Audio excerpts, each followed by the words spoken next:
Before we leave this area, the mob came in the direction of those trees there. They rode their horses. Many of them left their horses there and walked to the blacksmith shop, which is just beyond those trees right there. Now, Lamar Barrett, in his book, Sacred Places, Volume 4, the Missouri era, has a very nice account of I call it a textbook of the Mormons of Missouri. He, I believe, gets things a little bit turned around.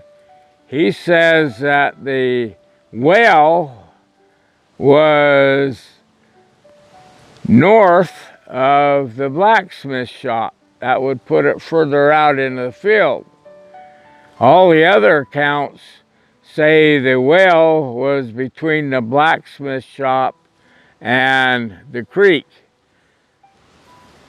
There's an account with Andrew Jensen that said that it's 94, 96 yards from the dam in a northwesterly direction from the dam. That was 284 feet in another account.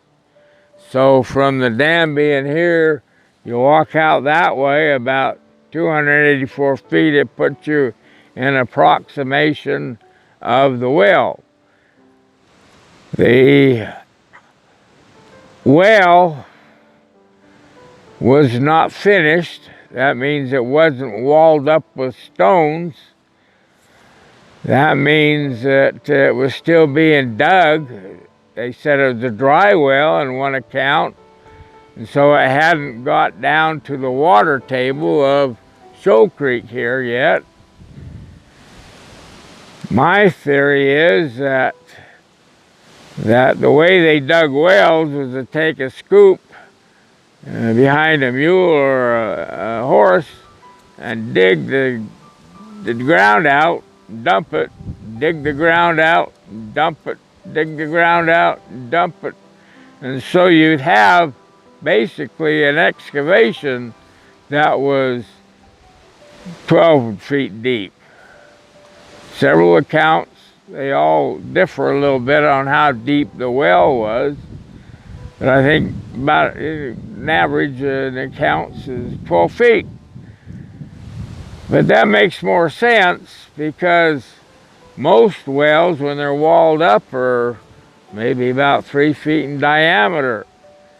And it's pretty impossible in my mind to be able to slide bodies, there'd be 14 of them, in a well about 3 feet in diameter, 12 feet deep. But if it was an excavation, why, that would explain how they could put that many 14 bodies in a well. When they've done excavations and done deep ground radar, a man by the name of Richard and Pamela Price that owned the Restoration bookstore, Price Publishing, with the Restoration branches of the RLDS Church, why, they brought a young couple out here. Their names was Nancy and Larry Harlicker. And they wrote some articles about 3 different times in the Vision magazine 10, 15 years ago about Hawn's Mill. And their maps and their articles are very accurate. And they dug Larry and Nancy Harlicker on their honeymoon, and that's what they were digging, is for the bodies in the well at Hawn's Mill. And they never found any bodies. They did find indications of of burnt wood and stuff.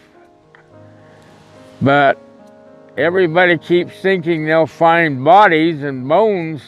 In fact, there's one book called Bones in the Well that has about 18 different accounts of the events here at Hawn's Mill.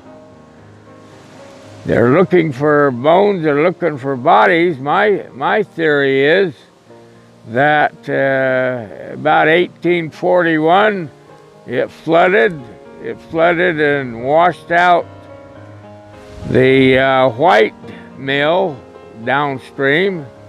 I think it was 1844 when Charlie Ross owned the mill here, running the mill, that it destroyed the mill and was taken down in 1844. So the flood of Shoal Creek would wipe these mills out, wipe these dams out, and when it goes across the flat out here, it would wash those bodies out.